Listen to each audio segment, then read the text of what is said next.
اذیتوں اور تشدد کے باوجود صحابہ کرام رضی اللہ عنہم اللہ تعالیٰ کی عبادت پر ڈٹے رہے، چنانچہ اللہ تعالیٰ نے ان کی اس فضیلت اور اس پر صبر کی جزا کا تذکرہ اس طرح فرمایا ہے: أَمَّنْ هُوَ قَانِتٌ آنَاءَ اللَّيْلِ سَاجِدًا وَقَائِمًا يَحْذَرُ الْآخِرَةَ وَيَرْجُو رَحْمَةَ رَبِّهِ قُلْ هَلْ يَسْتَوِي الَّذِينَ يَعْلَمُونَ وَالَّذِينَ لَا يَعْلَمُونَ إِنَّمَا يَتَذَكَّرُ أُولُو الْأَلْبَابِ قُلْ يَا عِبَادِي الَّذِينَ آمَنُوا اتَّقُوا رَبَّكُمْ لِلَّذِينَ أَحْسَنُوا فِي هَذِهِ الدُّنْيَا حَسَنَةٌ وَأَرْضُ اللَّهِ وَاسِعَةٌ إِنَّمَا يُوَفَّى الصَّابِرُونَ أَجْرَهُم بِغَيْرِ حِسَابٍ۔ کیا یہ مشرک بہتر ہے یا وہ جو رات کی گھڑیوں میں سجدہ کرتے اور قیام کرتے ہوئے عبادت یعنی فرمانبرداری کرتا ہے، جبکہ وہ آخرت سے ڈرتا اور اپنے رب کی رحمت کی امید بھی رکھتا ہے؟ کہہ دیجئے، کیا جو لوگ علم رکھتے ہیں اور جو علم نہیں رکھتے برابر ہو سکتے ہیں؟ بس عقل والے ہی نصیحت پکڑتے ہیں۔ کہہ دیجئے، اے میرے بندو جو ایمان لائے ہو، اپنے رب سے ڈرو، جنہوں نے اس دنیا میں اچھے عمل کیے ان کے لیے بھلائی ہے، اور اللہ کی زمین وسیع ہے، بلا شبہ صبر کرنے والوں کو ان کا پورا پورا اجر بے حساب دیا جائے گا۔ سورہ زمر آیت نمبر 9-10۔ قرآن کریم کا یہی وہ اسلوب تھا جو صحابہ کرام رضی اللہ عنہم کو تسلی دیتا، ان کا دفاع کرتا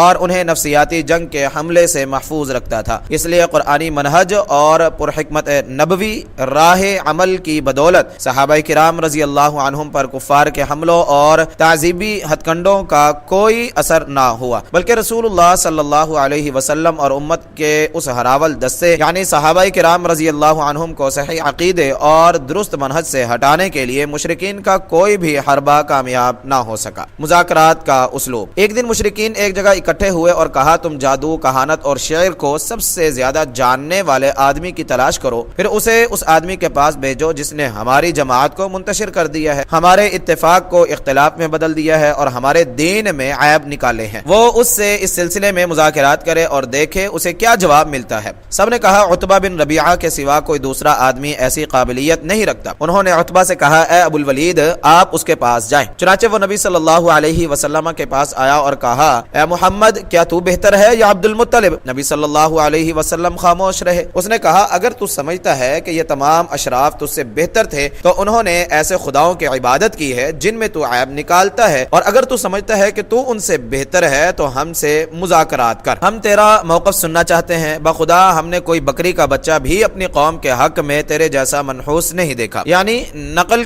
کفر نہ باشد۔ تو نے ہماری جماعت میں جدائی ڈال دی ہے، ہمارا شیرازہ منتشر کر دیا ہے اور ہمارے دین میں عیب نکالے ہیں اور ہمیں سارے عرب میں ذلیل کر دیا ہے۔ عرب میں یہ مشہور ہے کہ قریش میں ایک جادوگر اور ایک کاہن ہے، تمہاری وجہ سے قوم میں اس قدر دشمنی پیدا ہو چکی ہے کہ ہر لمحے خطرہ ہے کہ ہم میں ایک دوسرے کے خلاف تلوار چلے اور ہم ہمیشہ کے لیے صفحہ ہستی سے نابود ہو جائیں۔ بھلے آدمی، اگر تو محتاجی سے تنگ ہے تو ہم تجھے اتنا مال جمع کر دیتے ہیں کہ تو سارے قریش سے زیادہ مالدار ہو جائے گا۔ اگر شادی کرنا چاہتا ہے تو قریش کی جس عورت کو پسند کرے گا ہم ایسی 10 عورتوں سے تیری شادی کر دیتے ہیں۔ رسول اللہ صلی اللہ علیہ وسلم نے فرمایا، فرغتا، کیا تو اپنی بات ختم کر چکا ہے؟ اس نے کہا، ہاں۔ پھر نبی صلی اللہ علیہ وسلم نے یہ آیات تلاوت فرمائی، حمیم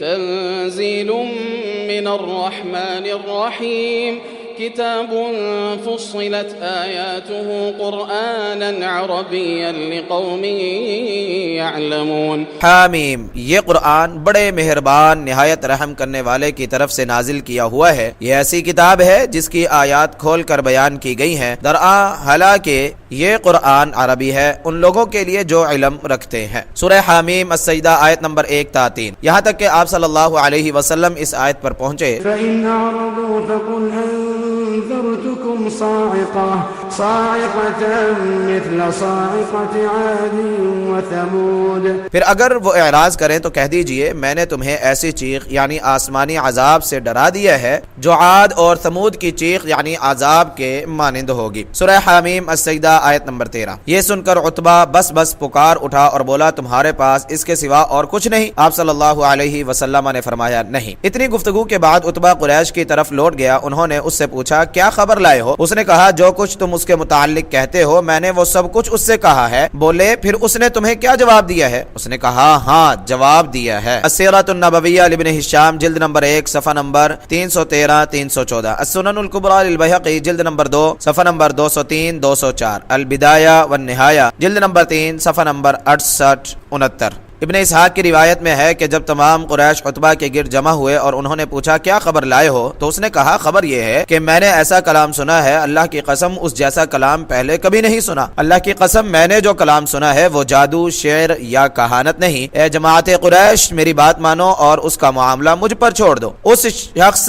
یعنی محمد کو اپنا مشن جاری رکھنے دو اور اسے کچھ نہ کہو۔ اللہ کی قسم میں نے جو کلام اس سے سنا ہے وہ کسی بڑی خبر کا پتہ دیتا ہے۔ اگر عربوں نے اسے مار ڈالا تو تمہاری بلا ٹل گئی اور اگر وہ عربوں پر غالب آ گیا تو اس کی بادشاہت تمہاری بادشاہت ہے اور اس کی عزت تمہاری عزت ہے اور تم اس کی وجہ سے سب لوگوں سے زیادہ سعادت مند ہوگے۔ یہ سن کر قریشی کہنے لگے اے ابو الولید واللہ اس نے تم پر جادو پھونک دیا ہے۔ وہ بولا اس کے بارے میں میری یہی رائے ہے، اب جو تمہاری مرضی ہے وہ تم کر لو۔ السیرۃ النبویہ لابن ہشام جلد نمبر 1 صفحہ نمبر 294۔ درس و عبرت نمبر 1، نبی صلی اللہ علیہ وسلم نے اپنے باپ دادا یا اپنی فضیلت کے بارے میں عتبہ کو کوئی جواب اس لیے نہ دیا کہ بات ایک اور ہی رخ اختیار کر جائے گی اور عتبہ کوئی بات آپ کی زبان سے نہ سن سکے گا۔ نمبر 2، نبی صلی اللہ علیہ وسلم نے عتبہ کی تمام پیشکشیں اور غصہ دلانے والے الزامات کو سن کر ان تمام باتوں سے پہلو تہی اختیار کی اور عظیم مقصد کو سامنے رکھتے ہوئے باتوں میں الجھنا گوارا نہ کیا۔ آپ صلی اللہ علیہ وسلم نے عتبہ کو اپنی تمام بات کہنے دی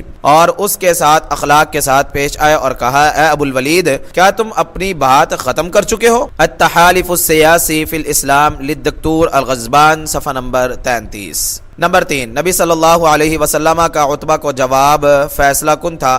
آپ کا سورہ حامیم السجدہ ہی کی آیات تلاوت کرنا خاص حکمت کی وجہ سے تھا۔ ان آیات میں بڑے عظیم امور بیان کیے گئے ہیں کہ یہ قرآن اللہ تعالیٰ کا کلام ہے۔ پھر کافروں کے طرز عمل اور ان کے قرآن سے منہ موڑنے کا ذکر ہوا۔ نیز نبی صلی اللہ علیہ وسلم کے مشن کا ذکر کرتے ہوئے بتایا گیا کہ نبی بشر ہیں، زمین و آسمان کا خالق صرف اللہ ہے اور کس طرح سابقہ امتوں نے پیغمبروں کو جھٹلایا، پھر ان کے ساتھ کیسا سلوک ہوا اور ساتھ ہی قریشیوں کو عاد و ثمود پر آنے والی کڑک اور بجلی سے ڈرایا گیا۔ من معین السیرہ لصالح الشامی صفحہ نمبر 75۔ نمبر 4، مبلغین کے لیے مال، منصب اور عورتوں کا فتنہ۔ کتنے ہی داعی ایسے ہیں جو مال کی چمک کی وجہ سے اپنی ذمہ داری پوری نہ کر سکے اور کتنے ہی ایسے بھی ہیں جنہیں دعوت پیش کرنے سے روکنے کے لیے لاکھوں روپے خرچ کیے گئے اور جو لوگ مالی پیشکشوں کے سامنے ثابت قدم رہے وہی نبی صلی اللہ علیہ وسلم کے سچے پیروکار ہیں۔ منصب کا فتنہ بھی واضح ہے جسے شیطان مزین کر کے لوگوں کے سامنے پیش کرتا ہے اور بڑی چال بازی اور برے طریقے سے گمراہ کرنے کی کوشش کرتا ہے۔ واللہ مبلغ وہ ہوتا ہے جو اپنی حرکت، بات اور فعل میں نبی صلی اللہ علیہ وسلم کی پیروی کرتا ہے اور اپنے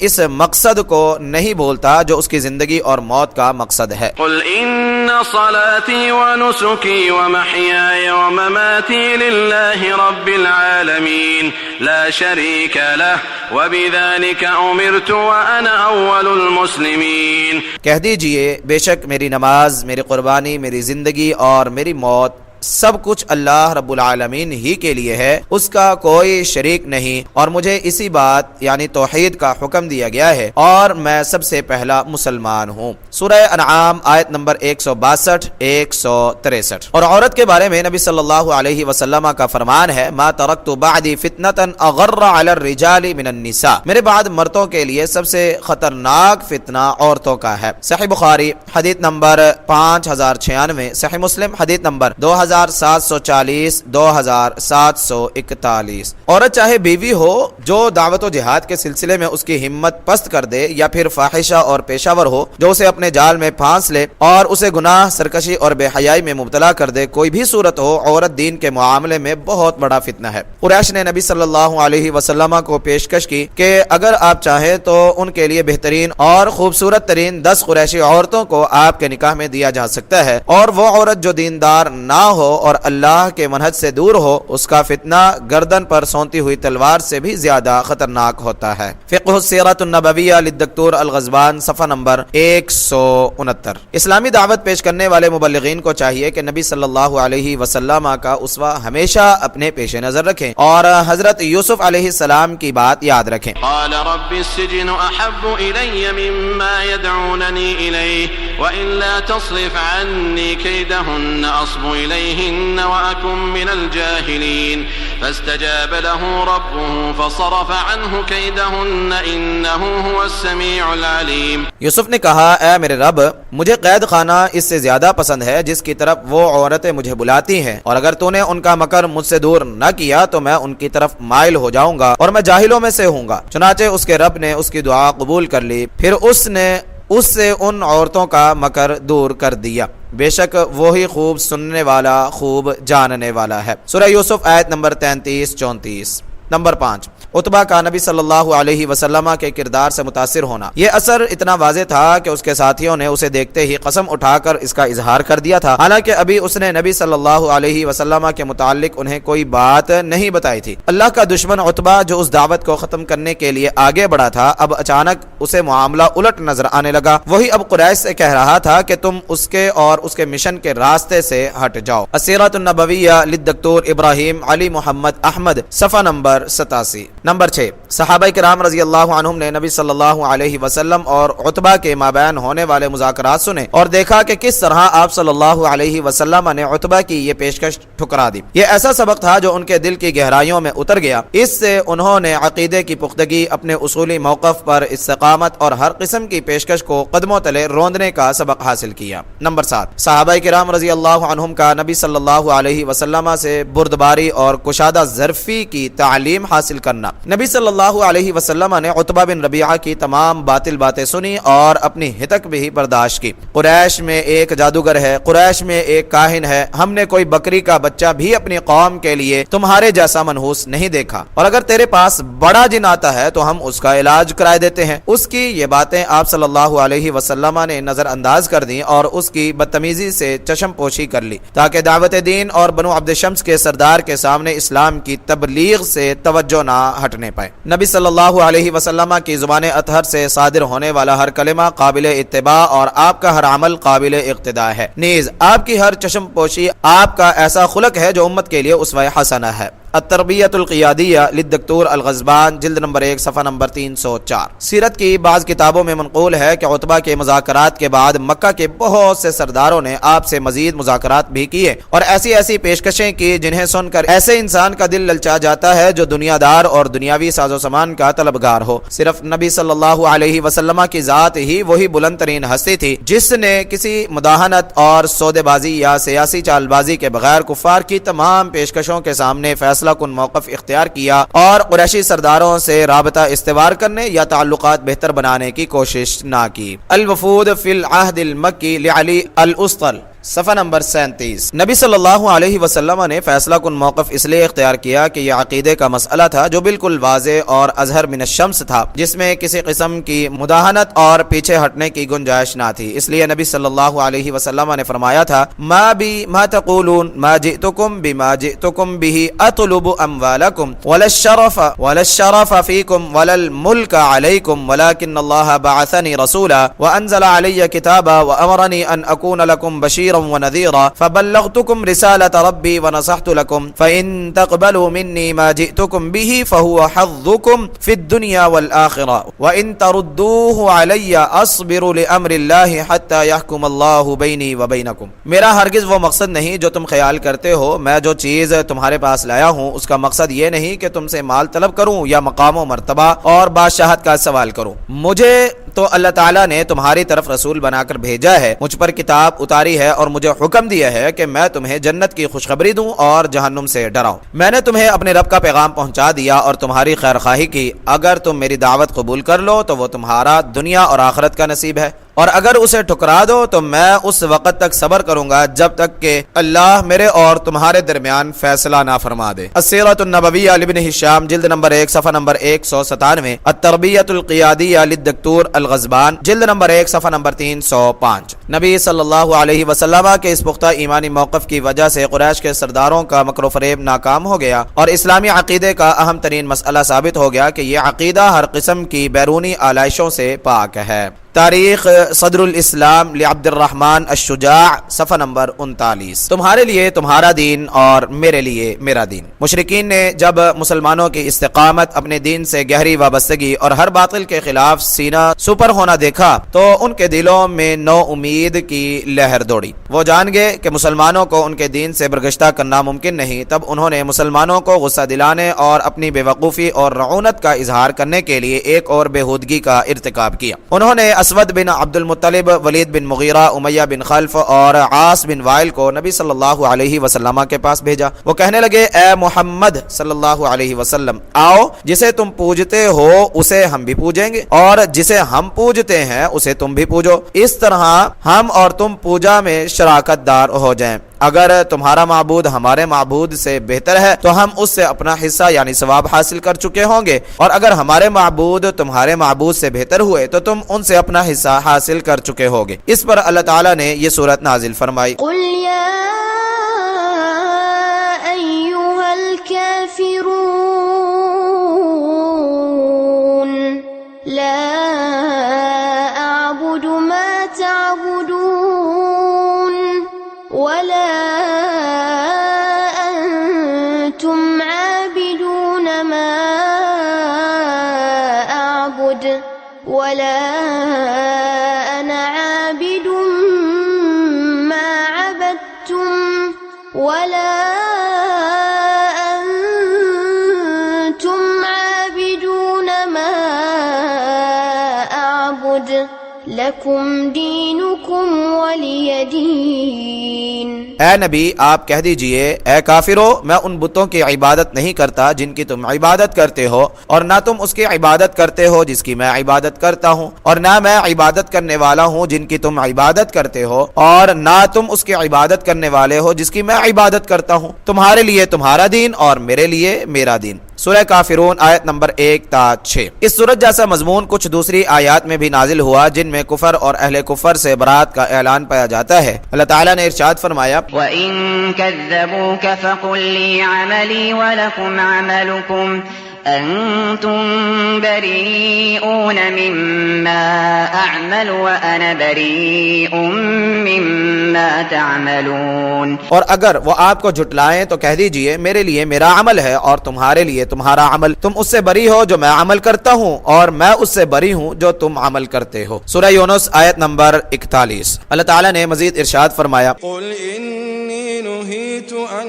اعبد الذین تدعون من دون اللہ قل لا اتبع اہواءکم قد ضللت اذا وما انا من المہتدین قل انی علی بینۃ من ربی وکذبتم به ما عندی ما تستعجلون به ان الحکم الا للہ یقص الحق وهو خیر الفاصلین۔ اے نبی کہہ دیجئے، بے شک مجھے منع کیا گیا ہے کہ میں ان کی عبادت کروں جنہیں تم اللہ کے سوا پکارتے ہو۔ کہہ دیجئے میں تمہاری خواہشات کے پیچھے نہیں چلتا، اس صورت میں میں گمراہ ہو جاؤں گا اور میں ہدایت پانے والوں میں سے نہ ہوں گا۔ کہہ دیجئے بے شک میں اپنے رب کی طرف سے واضح دلیل پر ہوں اور تم نے اس دلیل کو جھٹلایا ہے، میرے پاس وہ چیز نہیں ہے جسے تم جلدی طلب کر رہے ہو۔ فیصلے کا سارا اختیار اللہ ہی کو ہے، وہ حق بات بیان کرتا ہے اور وہ بہترین فیصلہ کرنے والا ہے۔ سورہ انعام آیت نمبر 56-57۔ سورہ کافرون نے یہ وضاحت کر دی کہ حق کا راستہ ایک ہی ہے جس میں کوئی ٹیڑھ پن نہیں ہے اور نہ اس سے ادھر ادھر راستے نکلتے ہیں، وہ تو ایسی خالص عبادت کا نام ہے جو صرف رب العالمین کے لیے ہے۔ یہ سورت نبی صلی اللہ علیہ وسلم پر دو قسم کی عبادتوں، دو قسم کے مناہج، دو قسم کے نظریات اور دو راستوں کے درمیان حتمی اور قطعی فرق کو بیان کرنے کے لیے نازل ہوئی۔ اس میں مسلسل نفی، تاکید اور توثیق کے صیغے مکرر استعمال کیے گئے کہ حق و باطل اور روشنی اور اندھیرا کے درمیان کوئی سمجھوتا نہیں ہو سکتا۔ یہ اختلاف مکمل طور پر بنیادی اختلاف ہے جس میں کوئی درمیانہ راستہ تلاش نہیں کیا جا سکتا۔ یہ ایسا معاملہ ہے جس میں کسی قسم کی مداہنت یا فریب کاری کی گنجائش نہیں، اس میں ذاتی مصلحت اور دنیاوی رغبت کا دخل نہیں، اور نہ یہ شہد میں زہر والا معاملہ ہے۔ اور یہ کہنا بھی درست نہیں ہے جیسے آج کے جاہلیت پسند کہتے ہیں یا منافق اور مغرب زدہ لوگ جو گمراہ اور قابل غضب لوگوں کے پیچھے چلتے ہیں، وہ خیال کرتے ہیں اور ہر جگہ بے دین لوگ بھی اس نظریے کو اپنائے ہوئے ہیں کہ دین اللہ کے لیے اور وطن عوام کے لیے۔ یہاں مشرک قریشی سرداروں کی سوچ کے فیصلے کی تردید کی گئی ہے، اس میں کسی قسم کی سودے بازی، مشابہت، درمیانی راستے اور ذاتی پسند کا دخل نہیں۔ ہر جگہ اور ہر زمانے میں جاہلیت